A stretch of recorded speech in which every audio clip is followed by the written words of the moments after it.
Hi everyone, Kitti Minx here, and sorry if my voice is a little out of it. To those of you who don't pay attention to the community tab, I am sick. And I've been sick for a few weeks now, unfortunately. As after I got home for my honeymoon, but before I left on my work trip, I had to go to the hospital. One day, as I was about to pick up my kid from school, I had this unbelievable shooting, stabbing pain all up and down my abdomen.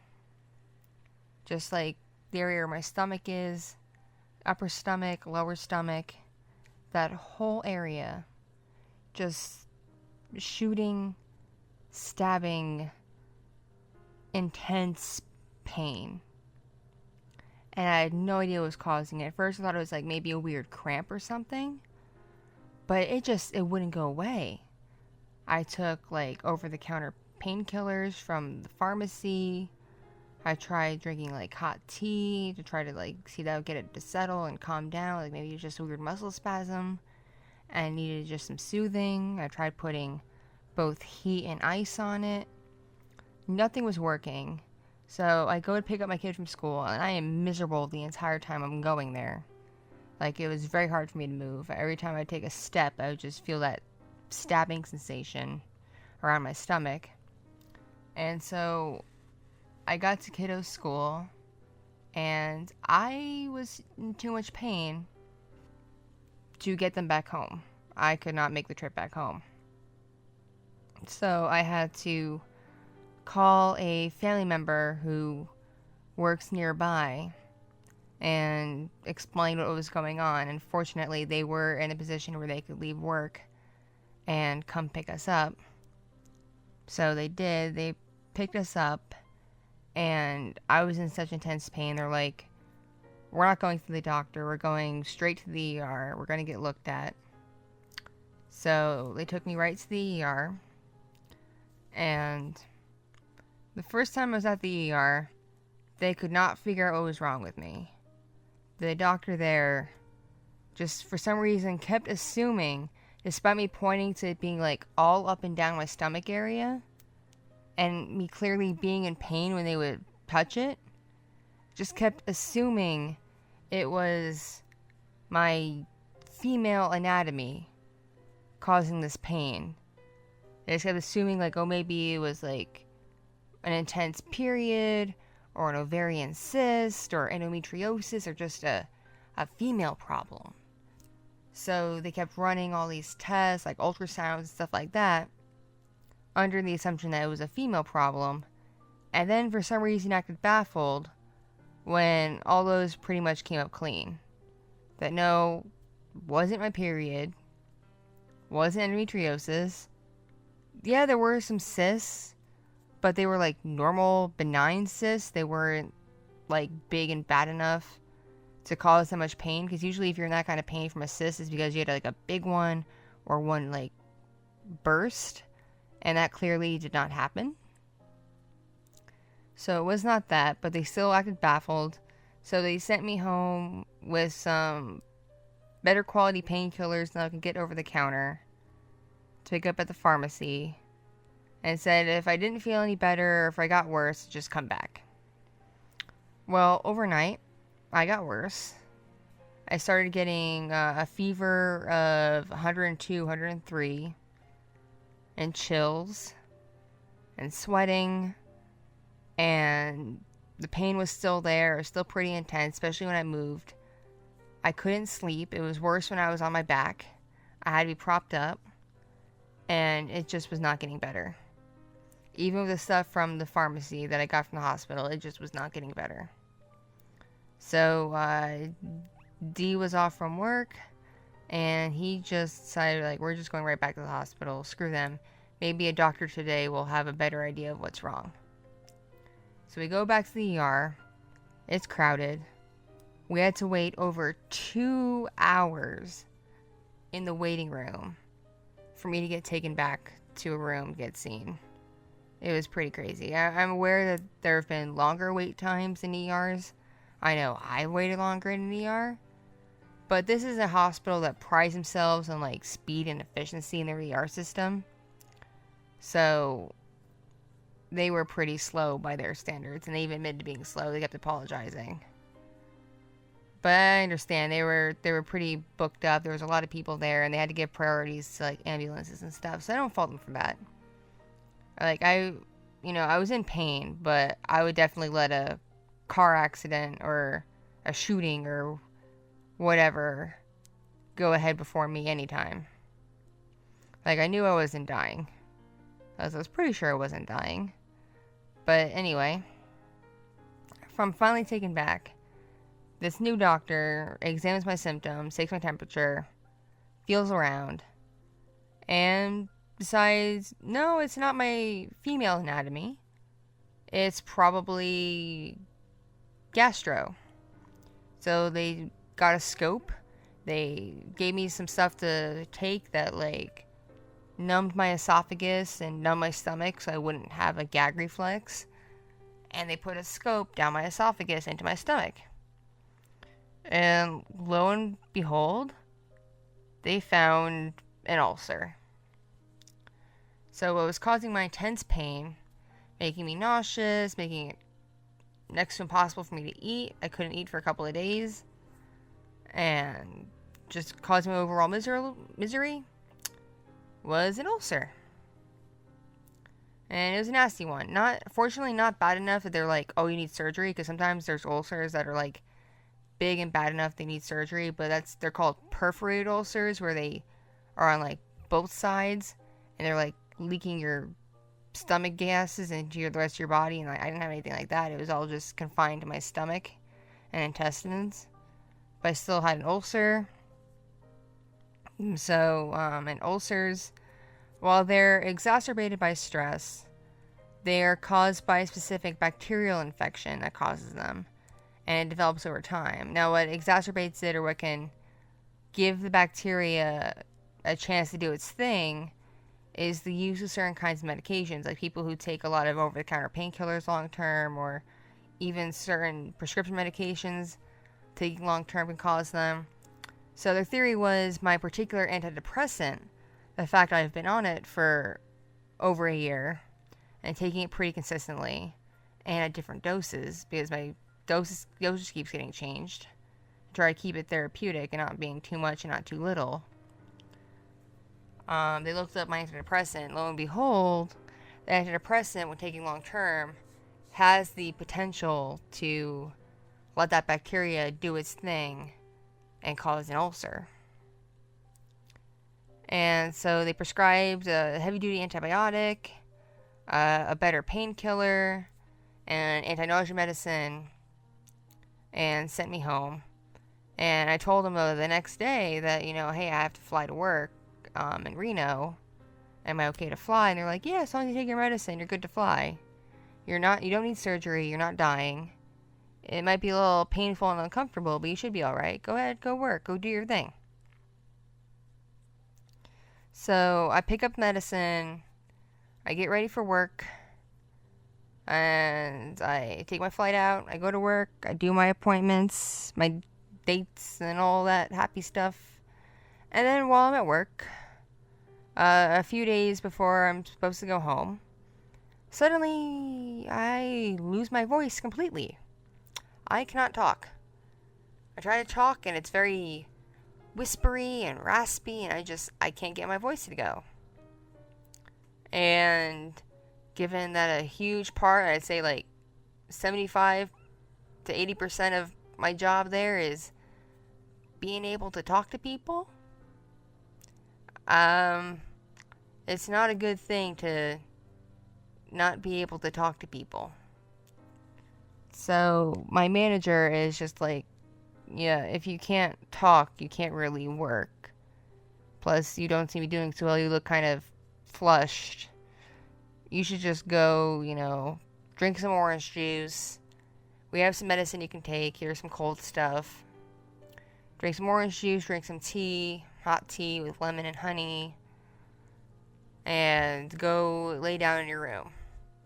Let us know when you're feeling better. So I was given the day off from working, which sucks because if you don't work, you don't make money. That's the nature of the job. I'm not paid by the hour or paid by the day. But it is what it is. And starting that night, not only is my voice gone, I started coughing. And I just like there's a tickle in my throat coughs, but really deep coughs from my lungs. The hacking kind of coughs. And they're really bad at night when I was like trying to sleep. And I was miserable. I got up the next morning, I was still coughing. My manager went to the office and got a bunch of those little masks you put on to cover your nose and mouth and gave them to me so I wouldn't cough on anybody, especially in the break room where our kitchen is, where we get our food. And tells me, not being able to talk and the coughing, I really can't be out trying to talk to people and do my job. So again, no work for me. I get told, keep taking this medicine we have for colds, keep drinking orange juice with the vitamin C, keep eating fruit with the vitamin C, keep drinking the hot tea with lemon and honey to soothe your throat, and just let us know if you start feeling better. I was not feeling better. I kept getting little fevers. They didn't feel as bad as my ulcer fevers, but I definitely felt feverish. I was both hot and cold, so I kept ripping the blankets off and pulling them back on me, and again I was coughing up a lung, and eventually the coughing up a lung turned to coughing up, this is going to sound gross, but coughing up phlegm. And it was just a miserable experience. And even my last day of work, they just would not let me work. They were just you're too sick. We don't know quite what's up. It seems a bit worse than a cold. But you're going home the next day anyway, bright and early. So there's really no point in having you pay to take a cab to go all the way to see a doctor here, especially a doctor you don't know, when you can go home and see a doctor at home, which I agreed with. And so for good 3.5 days, I could not make any money because I came down with something, and that really sucked. So I got home, still felt sick, and I spent a lot of time in bed, just taking stuff over the counter that my family picked up for me, and drinking a lot of tea, and taking vitamin C drops, and all kinds of stuff, and hydrating with water. And eventually I just caved when it became a weekday and went to a doctor and got diagnosed with bronchitis, which I had a feeling I had anyway, because I've had bronchitis before and it sucks. But I got the confirmation from a doctor that I do have bronchitis. And bronchitis, especially when you have asthma, can last a pretty long time. It can last longer than a week. It could last 2 to 3 weeks, especially if you have asthma like I do, and I have asthma. So, and unfortunately, because of my ulcer, they're thinking that kind of just exacerbated whatever's in my system that led to the bronchitis, and that because I have this ulcer, my body just keeps reinfecting itself. So I have now 2 antibiotics I'm taking, different kinds, to try to fight this, and stuff for the symptoms of the bronchitis, and stuff for the pain of the ulcer. So I'm just a whole hot mess of medicine. And that's what's been affecting me making videos. Because I thought, while I was at work in my downtime, I can make videos. But At the beginning of my trip, I had no downtime because I was incredibly busy with appointments, and when I wasn't doing my appointments, I had a long day, and I was tired and sleeping, and then getting up and getting ready for my next appointment. And then when things slowed down, instead of me having downtime, I was just too sick to do anything. I was just in bed, sleeping when I wasn't drinking tea and whatnot. So that really sucked. And then before I left for work, I was clearly miserable because I was hospitalized for an ulcer. So I just could not get anything done to save my life, and I'm really sorry, but yeah, I could not get anything done to save my life. And I thought I'd start feeling better this week, but I'm still coughing. My voice is still a bit on the raspy side. It's feeling a bit better, but I'm still coughing up phlegm, and it's pretty gross, and hopefully I will get better in the next week or so, hopefully. But it's just affecting my ability to do anything. So I'm sorry for that, but when things hit me, they tend to hit pretty hard. And then this has just been a bit of a rough go for me. Because before I was with D, years ago, and my patrons know this because I have shared this story and related stories on my Patreon. So my patrons already know this very well. I was in a very abusive relationship. Physically, mentally, emotionally. And unfortunately, my abuser is wedging their way back into my life. Some of it, unfortunately, is necessary because my abuser happens to be the biological father of my child. So, and they do have some legal rights, including visitation rights. But they're trying to wedge their way back into my life. It's been pretty upsetting for me because just thinking about them opens up old wounds that I have been in therapy for the last 4 years. For 4 years, I have been in therapy for this. I have PTSD from this relationship. That's how bad it was. That's how badly this person has hurt me. Just all the things they've ever done to me, all the horrible things they've ever said to me, how they made me think, how they made me feel, because they were very manipulative and gaslighting,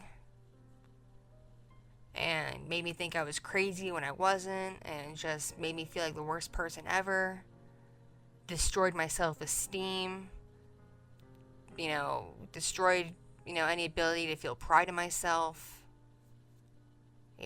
destroyed my ability to,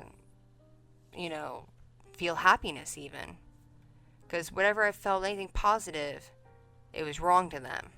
So they would shut it down. And just, would pick fights over anything and everything. And it's so bad. The abuse was so bad that the lingering effects from the abuse I had with this person, the abuse that they inflicted upon me, has carried over into my relationship with D. It's carried over into my marriage. Because this person made it where I became afraid to talk, afraid to express my feelings, afraid to express my thoughts, afraid to express my ideas. Because anytime I did so, I would get yelled at and shut down and told I was stupid and told I was the worst person ever. And just a whole bunch of awful things. And threatened and everything. So, it's affected the lasting, the lingering feelings from the abuse has carried over into my marriage, where there are times I'm afraid to talk to D. And D is one of the nicest, sweetest, most caring, most understanding people ever. But this person's abuse has made it so when I am one-on-one with someone, especially someone that I respect and care about and love, I am afraid to express myself because I'm afraid that doing so is something wrong and they're going to get mad at me and potentially hurt me. Even though I know deep down, D would never, ever, ever hurt me. Not in a million years. There's still just that programming from my abusive relationship that doing so, you express yourself, you're going to get hurt, either mentally, physically, or emotionally. And this person being back in my life has just made it worse. It's triggered my depression. It's caused me to have more depressive episodes because I can't avoid them. I have them blocked on social media because they're freaking back on social media. I have them blocked, but I still see people like retweet and reblog and repost their stuff. And people, now that they're back in action, I have had people message me like, hey, are you talking to douchebag? And I'm like, no. I want them as far out of my life as humanly possible. I want as much distance as humanly possible. I don't want to even think about them. I don't want to have reason to think about them. Just please stop. And it's just been driving me crazy. So I have that on top of being hospitalized and getting sick with bronchitis. So it's been a pretty rough, heavy time for me lately. And I figured if you aren't a patron and don't pay attention to the community tab, that you deserve to hear from me. You deserve to have a Storytime blog to know what's going on, know what I'm thinking and how I'm feeling. So that's what's been going on. That's why I pretty much disappeared off the face of the earth. I've just been battling being sick and dealing with this depression from having my abuser wedge their way back to my life. So, but I am dealing with it. I'm in therapy, and I have friends I can talk to, plus D. But it's a rough go. It's very much a rough go. But I am sorry I haven't been around. I was going to say something sooner, but I was just too sick, coughing way too much, my throat too scratchy for me to talk properly. So I had to wait for all that to clear up for me to feel comfortable to be able to make this audio for you so you know what's going on. Thank you to everyone who has listened to this. Thank you to everyone who has listened to it all the way through. And it really means a lot to me, those of you who do pay attention to my vlogs and my story times and care about me as a person as much as you care about the content I put out. I really, really, really sincerely appreciate it. And thank you all so much for your patience and understanding while things have been slow and I haven't been putting out all that much, both on my YouTube and on my Patreon. Again, this has just been a slow, rough month for me. I've been both busy and now sick. It's been a whirlwind. But I am sorry, and I deeply apologize. I know you all enjoy my content and appreciate when I do upload. So, I'm just letting you know I haven't disappeared off the face of the earth. I'm still making content. I've just been dealt a really tough, rough hand this month. I thought it was going to be a good hand because of my honeymoon and being able to work and stuff, but it turns out, nope. A very, very mixed bag hand. So, with the good, came the bad. But hey, that's life, isn't it? So, thank you all very much for your patience and understanding, as well as your love and support. Thank you all for having notifications on and seeing these uploads. Thank you all so much, those of you who have subscribed. Thank you for subscribing and being subs. And thank you to those of you who've chosen to either donate via Ko-fi to support me or pledge on my Patreon. It all really means a lot to me. And if you don't know about my Patreon I have uploaded exclusive audios that I can't put up on YouTube or elsewhere. And I also put up artwork, cosplay, writings, just all kinds of interesting things. So if you're interested in any of that, definitely check out my Patreon. I give some pretty cool perks. And, well, that's pretty much it. Thank you so much for listening. It means a lot to me. Remember, I love you all, and stay awesome. Mwah. Mwah. Love you all, and I will see you all in the next recording. Okay? Okay. Bye-bye, everybody.